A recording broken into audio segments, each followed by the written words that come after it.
ये सैयद दामोदर जी कह रहे थे कि बड़ा हिम्मत का काम किया है। आज के दौर में आमरण अनशन करना, जब वो सरकारें हुआ करती थी किसी जमाने में, जिन सरकारों के अंदर संवेदनाएं होती थी, मानवीय लोकतंत्र के प्रति जज्बा होता था, उन सरकारों के सामने मैं समझता हूं आमरण अनशन करना एक बहुत मजबूत हथियार होता था। लेकिन ये संवेदनहीन लोग, भारतीय जनता पार्टी के सरकार में बैठे लोग, और इनका चरित्र दिल्ली की सरकार से लेकर मध्य प्रदेश, उत्तर प्रदेश होते हुए देश के किसी इलाके में चले जाइए तो लोकतांत्रिक मूल्यों के प्रति जितना संवेदनहीन भारतीय जनता पार्टी है, उतनी हिंदुस्तान में कभी कोई दूसरी पार्टी संवेदनहीन नहीं रही। और ऐसे संवेदनहीन लोगों के सामने भाई गीतम जी, आपने आमरण अनशन का फैसला लिया, ये आपकी बहुत ही हिम्मत का काम है। आपकी इस हिम्मत को हम सलाम करते हैं, हम बधाई देते हैं आपको कि आपने इतनी हिम्मत का काम किया है। क्योंकि आमरण अनशन, बापू ने कहा था, ये नैतिक ताकत है, नैतिक बल है। जब कोई व्यक्ति आमरण अनशन करता है और उसका स्वास्थ्य कहीं गड़बड़ होना शुरू होता है तो बड़ी से बड़ी सरकारें झुक जाया करती हैं। बापू ने इसी अस्त्र का उपयोग करके जिन अंग्रेजों का सूरज कभी अस्त नहीं होता था, उन अंग्रेजों को भी झुकाने का काम राष्ट्रपिता महात्मा गांधी जी ने आमरण अनशन के माध्यम से किया। लेकिन ये संवेदनहीन लोग, भारतीय जनता पार्टी के वो लोग जिनका देश की आजादी में कोई योगदान नहीं है, कोई इतिहास नहीं है, ये इस आमरण अनशन की भावना को नहीं समझ पाते हैं। मुझे खुशी है कि आदरणीय राष्ट्रीय अध्यक्ष श्री अखिलेश यादव जी ने, भाई गीतम जी, आपके बीच मुझे भेजा आपके संघर्ष में शामिल होने का, और मुझे सौभाग्य दिया कि आपके आमरण अनशन को तोड़ने का मौका पार्टी ने मुझे मौका दिया। गीतम जी, आपने मौका दिया, उसके लिए मैं अपने आप को सौभाग्यशाली समझता हूं।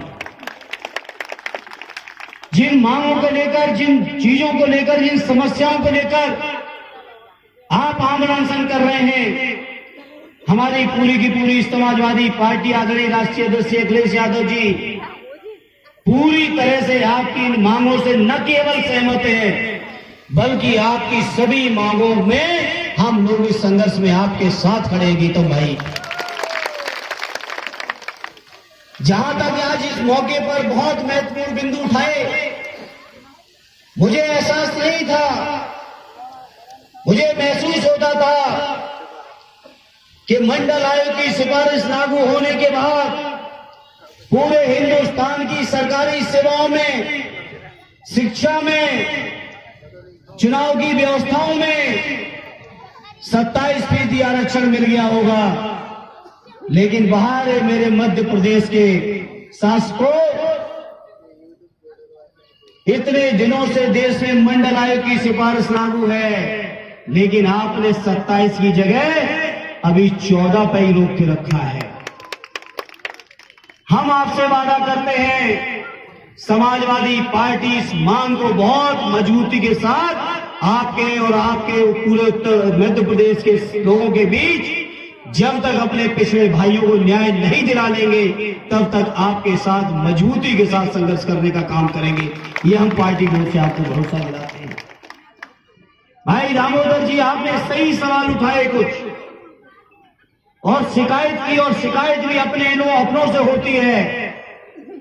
और दामोदर जी, आपकी शिकायत को दूर करते हुए आज मैं इस मंच से कह के जा रहा हूं, समाजवादी पार्टी के राष्ट्रीय अध्यक्ष माननीय अखिलेश यादव जी की नजर मध्य प्रदेश के उन गरीबों, किसानों, नौजवानों, पिछड़ों पर, उन बेरोजगारों पर जिनके साथ लगातार अन्याय अत्याचार किया है। ज्यादा मौका तो भारतीय जनता पार्टी के लोगों को मिला है, थोड़ा बहुत आपके भी दल को मिला है, लेकिन न्याय उन्होंने भी नहीं दिया है। इस अन्याय के खिलाफ समाजवादी पार्टी एक मजबूत लड़ाई मध्य प्रदेश में लड़ेगी। ये मैं मध्य प्रदेश के लोगों, आपके बीच कहने आया हूं।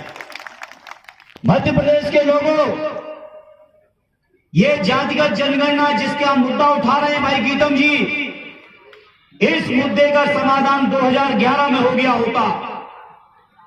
मैं 15 साल लोकसभा के अंदर रहा, मैंने लोकसभा में कभी भी इतनी आम सहमति कभी नहीं देखी जितनी 2011 में जाति जनगणना के नाम पर थी। पूरे देश के सभी दल एक थे और सभी की राय थी कि जाति जनगणना होनी चाहिए, लेकिन उस समय कांग्रेस पार्टी के गृह मंत्री पी चिदम्बरम साहब ने उस जाति जनगणना को रोकने का काम किया। मुझे 2019 तक लोकसभा में रहने का सौभाग्य मिला। मध्य प्रदेश के लोग लगातार इस आवाज को उठाते रहे जो गीतम भाई उठा रहे। भारतीय जनता पार्टी वाले भी आश्वासन देते रहे और आश्वासन देते देते पिछड़ों को, दलितों को, मानवती के लोगों को, आदिवासियों को धोखा देते रहे। लगातार समाजवादियों की मांग रही।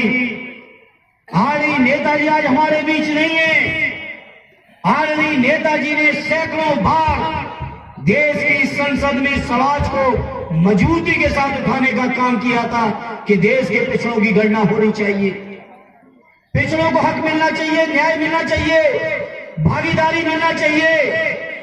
समाज के हर वर्ग के लोगों को समानता का मौका मिलना चाहिए। ये आवाज आदरणीय नेताजी ने हमेशा उठाई।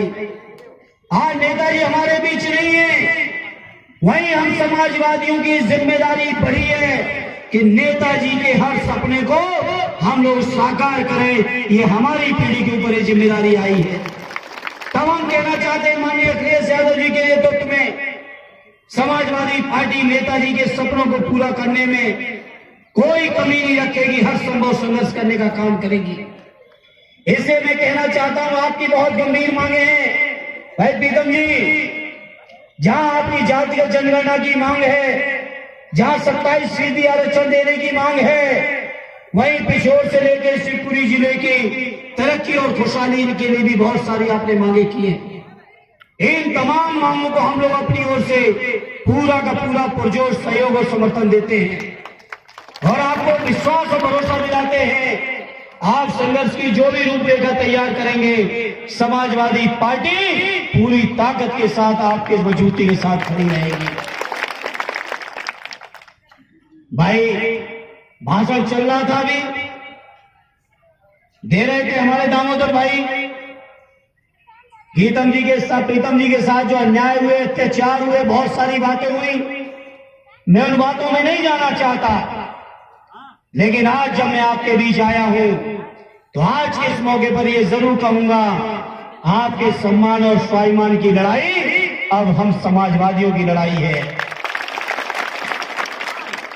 भाई प्रीतम जी, समाज के दबे कुचले शोषित पीड़ित लोगों को एक करने का जो बीड़ा आपने उठाया है, उस बीड़ा में कोई कोर कसर न करना।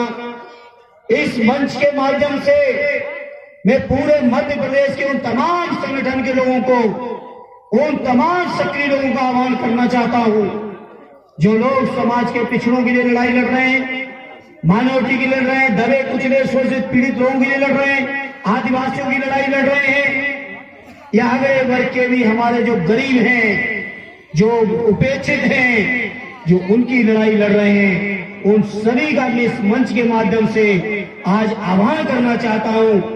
आओ सब लोग मिलके चलो और एक मजबूत मुट्ठी के तौर पर उत्तर प्रदेश के मुख्यमंत्री रहे और देश के समाजवादी नेता माननीय अखिलेश यादव जी के हाथों को ताकत दो।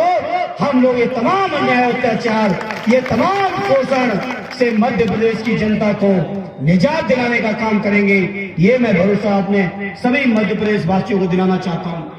मुझे एहसास है, मुलाकातें होती हैं, बात होती है, मध्य प्रदेश के लोगों का जो शोषण है, जो अन्याय है, जो अत्याचार है, देश की आजादी के 75 साल हो चुके हैं, देश की आजादी के इतने लोकतंत्र आने के बावजूद मध्य प्रदेश के लोगों को, कुछ लोगों को अभी भी घमंड है जैसे कि राजतंत्र चल रहा है। उत्तर प्रदेश के अंदर आदरणीय नेताजी ने इस तरह की जनता की जितनी भी शोषण की व्यवस्थाएं थी सबको समाप्त करके दिखा दिया। अब मध्य प्रदेश में भी समाजवादी लोग इस तरह के अन्याय, अत्याचार और शोषण जो हमारे दबे कुचले शोषित पीड़ित किसानों मजदूरों पर हो रहे हैं, पिछड़ों पर हो रहे हैं, आदिवासियों पर हो रहे हैं, दलितों पर, मुसलमान भाइयों पर हो रहे हैं, बेरोजगार छात्रों पर हो रहे हैं, गरीब माताओं बहनों पर हो रहे हैं, मजदूरों पर हो रहे हैं। इन तमाम अन्याय और अत्याचार के खिलाफ आप सबसे प्रार्थना और अपील करता हूं, आइए अखिलेश यादव जी के हाथों को मजबूत करिए और अखिलेश जी के नेतृत्व में मध्य प्रदेश की जनता की न्याय और सम्मान की लड़ाई समाजवादी पार्टी मजबूती के साथ लड़ेगी। ये हम मध्य प्रदेश के लोगों आपके बीच कहने आया हूं। मुझे उम्मीद है जहां भाई प्रीतम जी जैसे लोगों का सहयोग मिल रहा है, समर्थन मिल रहा है, भाई दामोदर जी जैसे लोग जो भले ही दूसरे पार्टी के अपनी सीमाओं में हो लेकिन कम से कम मुद्दों पर मजबूती के साथ खड़े दिखाई दे रहे हैं। भाई दामोदर जी, मेरी कोई ये नियत नहीं थी आपको टोकने की कि कांग्रेस के लोगों से नहीं करा पाऊंगा। मैं स्पष्ट करना चाहता हूं, मैंने अपनी आंखों से देखा जब लोकसभा में पूरे देश के एक एक सांसद, एक एक दल मांग कर रहे थे कि 2011 में जाति जनगणना करो, तो उस समय के गृह मंत्री जी चिदम्बरम साहब ने कह दिया कि बायोमेट्रिक तरीके से पिछड़ों की जाति जनगणना होगी। बताओ, सबकी जाति जनगणना अलग हो जाएगी, अगर पिछड़ों ने मांग कर ली तो उसके लिए बायोमेट्रिक होगा। पेड़ पौधे गिनोगे, पशु पक्षी गिनोगे, चीते गिनोगे, लेकिन जब हमारे पिछड़ों की बात आएगी तो कहोगे कि बायोमेट्रिक से होना है। आंखों की